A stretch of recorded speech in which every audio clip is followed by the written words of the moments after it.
કાળી અંધારી આમાં કાયું જે નહીં. આ ગીત મારે ગાવું તો પણ મને એમ થયું પરી બાપુ ગાય ને તો એના કંઠેથી રૂડું બહુ લાગે છે, પણ એક કડી બાપુ ખાલી આપની યાદી માટે, કારણ કે બાપુના કંઠે રૂડું લાગે છે. એ ઠાકર મું મેલ માઠેલી અન તું છો એ કાલ નો બેલી. એ ઠાકર એ નગાલા ખાના ઠાકર એ ઠાકર મું મેલ માઠેલી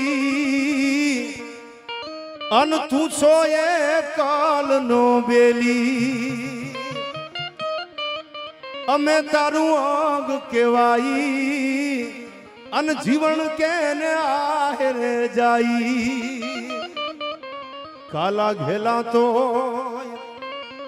અમે તારા કેવાણા અન જપીએ તારા જાપ. કાલા ઘેલા તો અમે તારા કેવાણા ઠાકર જપીએ તારા ઈજા.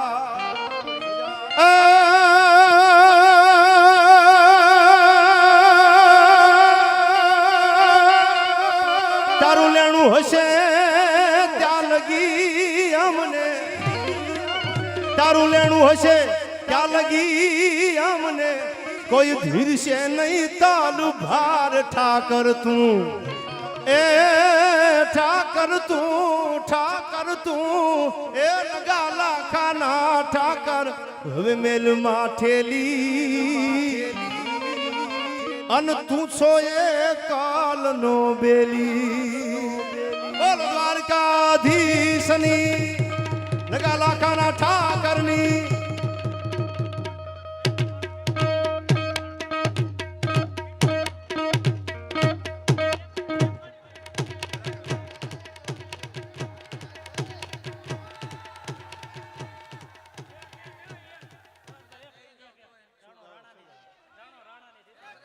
એક કડી હું તમારા માન ખાતર ગાયેલું, પણ હું સમજુ છું ભાઈ કે જે જગ્યા ઉપર આપણે 5-7 કલાકાર મળ્યા હોય ને બધાય ભજનનું ભાતું લઈને આવ્યા છે અર્જુનભાઈ, એટલે બધાયને ન્યાય મળી જાય, બધાયને સમય હચવાઈ જાય, એટલા માટે એક કડી ખાલી તમારા માન ખાતર ગાઉં છું. પછી આપણે કલાકારોને સાંભળવા છે ભાઈ. અને મેં પહેલાંય કીધું કે આ કોઈ કલાકાર પો પાડી દેવાની ગણતરી નથી આવ્યા, એ તો ઠાકરની કૃપા હોય ને, એટલે આનંદ કરવા માટે આ બધા ભેળા થયા છે, એટલે ક્યાંય એવું કોઈના મનમાં નથી. અને બધાયને આપણે શાંતિથી સાંભળવા છે. અને તમને બધા ભાઈઓને વિનંતી કરું છું બેસી જાજો. અને સમયની મર્યાદામાં હું થોડી વાતો આજ કરું છું, કારણ કે બધા કલાકારો છે અને આપણે બધાને થોડી વાર બધાનો આપણે લાભ લેવો છે, એટલા માટે. આ બધા ડાયરાની યંગ છે ને ભાઈ. હા, અને આ હું કાયમ કહું છું બાપુ, આમની સેલ્ફી જ અમને ભૂગાડ્યા છો. આ બધાનો જે પોરો છે ને એમનો પડકારો આ સુધી લઈને આવ્યો છે. બાકી આમાં હું એવું નથી કહેતો હું વિદ્વાન છું, તમને નથી ખબર પડતી, મને બધી ખબર પડે છે ને એવું કંઈ છે જ નહીં ભાઈ. પણ મને એટલી ખબર છે કે આ સુધી પૂગ્યો ને તમારો પડકારો મળે એ ઠાકરની કૃપા છે ને આશીર્વાદ છે ભાઈ. એટલા માટે છેલ્લી કડીમાં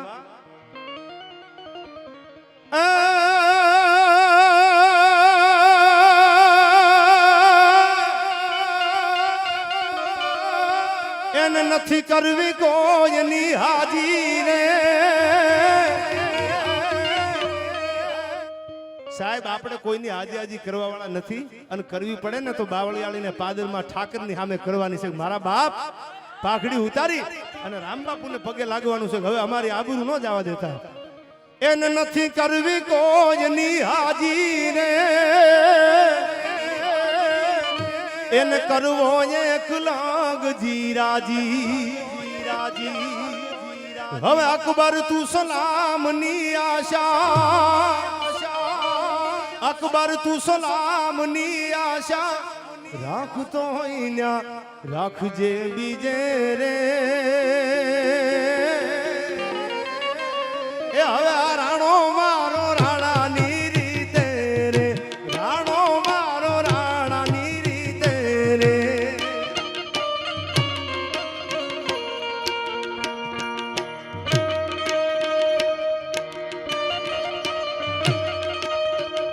હા ડાયરો, હા ડાયરો, હાય ભાઈ ભાઈ, હાય ભાઈ ભાઈ.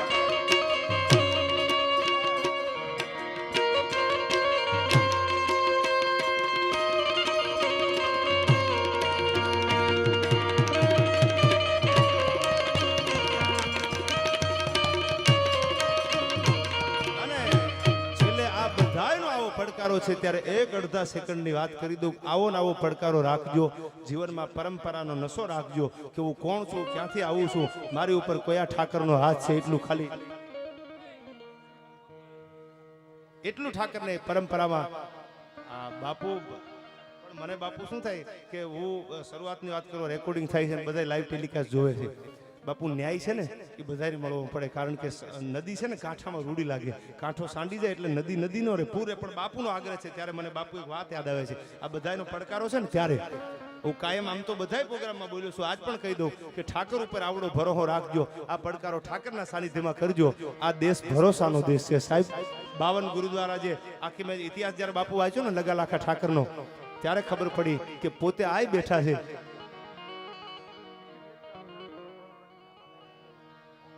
અને પ્રેમ બાપુ હજી 100 વર્ષ જીવાડી દેવો હતો. આ વડોદરાથી પણ આવ્યા છે, સુરતથી. અને હું ઘણીવાર આમ તો રાજકોટ સમૂહ લગ્નના ડાયરામાં બોલેલો હું. મેં કીધું ઠાકરની એવડી કૃપા છે આ માલધારી ઉપર. અને હું મારા બીજા ડાયરામાં આજ તો કદાચ હું બોલું તો કોઈને એવું લાગે કે અતિશોક્તિ રૂડું લગાડવા દેવાતભાઈ પ્રસંગ બોલ્યા, પણ બાપુ બોલવા જો મને પોરો થાય છે એટલે કદાચ એવું લાગે. પણ અહીંથી મહેસાણા પ્રોગ્રામ હોય કે મારો પાલનપુરમાં પ્રોગ્રામ હોય તો ત્યાં કદાચ 5 કે 25 યુવાનો જ ખાલી ભરવાડના યુવાનો હોય મને સાંભળવા વાળા. ત્યાં તો ઓડિયન્સ બીજું જ હોય ને. તમે યુટ્યુબ ખોલીને જોઈ લીજો. ન્યાય મેં બાપુ એ ભૂરખીના ગગુમુખીની મેં ન્યાય વાત કરી છે કે ભરવાડનો દીકરો કેવો હોય. એ ધોલારાની બજારમાં એમ્બેસેડર મરડી લીધી બાપુ. જેદી 1 ખોની 200 રૂપિયાની વીઘો જમીન મળતી ને, ખાલી 200ની વીઘો જમીન મળતી, તેદી એના ખીચામાં 5000 રૂપિયા લઈ અને ધીરે એ ધોલેરાની બજારમાં એમ્બેસેડર ગાડી હાલી જતી. તેદી મર્સિડીઝ ને રેન્જ રોવર ને ઓડી નાનો જન્મે નહોતો. અને એમાં એક માણસ પોતાના હાથમાં રસી ચાલેલી અને મરવાની તૈયારી કરે છે. પોતાની દીકરીના લગ્ન લખાણા છે. અને જે માણસે કીધું તું પપ્પા મુજાતો ને પૈસા લઈ જાય છે, એને હાથ ઊંચા કરી નાખ્યા. હવે મરવા સિવાય બીજો રસ્તો નથી. અને એને આમ જ્યારે ધોલેરાની બજારમાં જાતો જોયો, અને આજનું બગોદરાની બાજુનું ભૂરખી ગામ આખો જે અલગોતર પરિવાર અર્જુનભાઈ હમણાં જ ગયા અહીંથી, એ આખો જે પરિવાર એ ગગુમુખી અર્જુનમુખીનું નામ સાંભળે રોટલે બહુ મોટા છે એટલે વાતું થાય છે. અને એ જ્યારે ધોલેરાની બજારમાંથી નીકળે અને ખબર પડી કે મરવા જાય છે, હું ભરવાડનો દીકરો છું અને કદાચ જો મારી સામે મરે ને તો મારો ઠાકર રાજી ન રહે. ડ્રાઈવરને કીધું એમ્બેસેડર ઊભી રાખી દે. આ ધોલેરામાં બનેલી સત્ય ઘટના પુરાવા સાથેની વાત કરું. એમ્બેસેડર એ વખતે ગાડી ઊભી રાખી દીધી. નીચે ઉતરે છે અને નીચે ઉતરીને એટલું કીધું કે શું કામ મરવું છે. એ કે મારી દીકરીના લગ્ન લખાઈ ગયા છે, દીકરી હરપનો ભારો છે, જુવાન દીકરી છે, અને જે મને પૈસા દેવાના હતા એને હાથ ઊંચા કરી નાખ્યા. હવે જાવું ક્યાં? મરવા સિવાય બીજો રસ્તો નથી, મારાથી જાન હચવાય એવું નથી. અને તેદી સાહેબ આ ઠાકરની કૃપા કયો તોય ભલે, અને આ દ્વારકાધીશની કૃપા. અને ઈ તેદી ભરવાડનો દીકરો એમ્બેસેડરમાંથી હેઠો ઉતરી અને ધોલેરાની બજારમાં પોતાના મકાનના લાતીનું લાકડું લેવા માટે ધોલેરા આવેલા. અને મોટરમાંથી ગાડીમાંથી હેઠા ઉતરી અને ડ્રાઈવરને કીધું કે ગાડી પાછી વાળી લે. કે પણ આપણે તો લાતીમાં જાય છે લાકડું લેવા માટે મકાનનું. કે લાકડું નથી લેવું. કેમ? એ કે દીકરીના લગ્ન છે, ભલે બીજાની દીકરી છે, પણ બાપને ઉપાધિ કેટલી હોય ને તો જેને પીડા હોય ને ખબર હોય. ગાડી પાછી વાળી લે.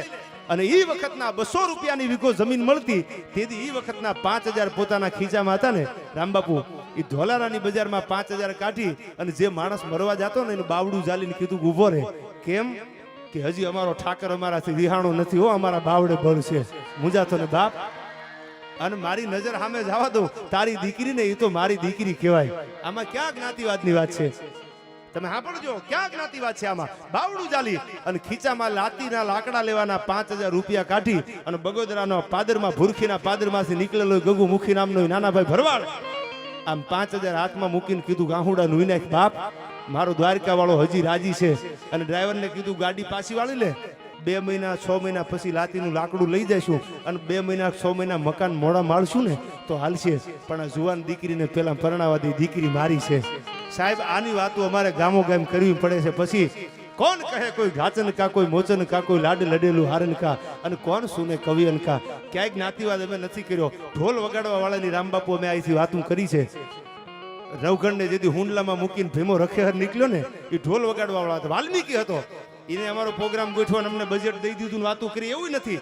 અને એ જેથી નવગણને આલીદર બોલીદર દેવાજ બોદરના આંગણે મૂકીને પાછો વળ્યો ને તેથી વાલબાઈ વડારેને હોનાનો હાર કાઢીને આપી દીધો કે લે બાપ, ઢોલ વગાડવા વાળો રૂખી હતો, વાલ્મીકી હતો, હાર લઈ લે.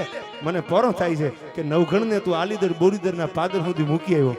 તેથી વાલ્મીકી એટલું બોલ્યો તો મારે હાર નથી જોતો તો તારા હોનાની મૂઠવાળી વાલબાઈ વડારે મને કટાર આપી દે. રાજની દાસી હતી, હોનાની મૂઠવાળી કટાર હતી અને આમ જ્યાં કટાર હાથમાં લીધી અને ફરડા કરી અને પોતાના પેટમાં નાખીને વળતી બહાર લીધી ને રામબાપુ આતરને લઈને કટાર નીકળી હતી અને આમ જ્યાં પાછું વળીને વાલબાઈ વડારેને જોયું તા તો મોઢામાંથી હાય નીકળી ગઈ. હે ભીમા બાપ આ કરવું તું?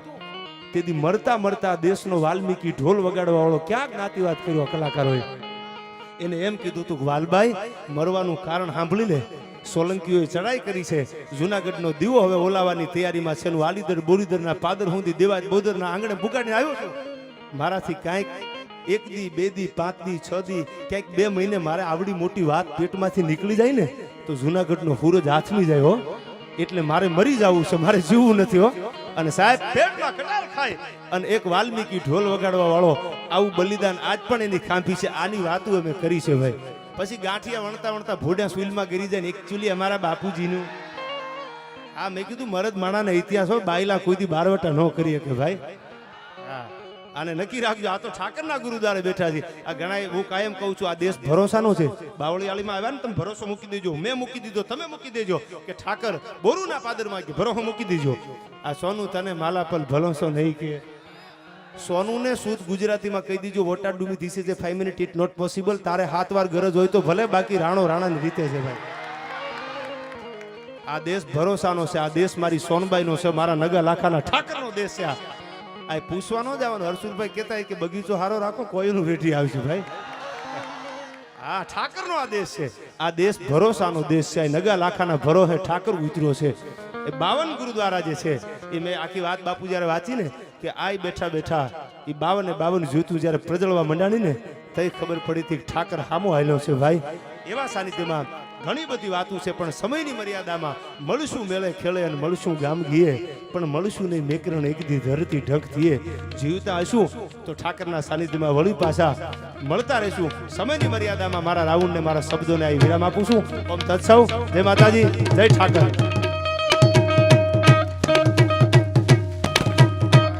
ભાઈ ભાઈ જેવો ત્યાં સુધી આમના વરસ ત્યારે ઠાકરની દયાથી ભાઈ.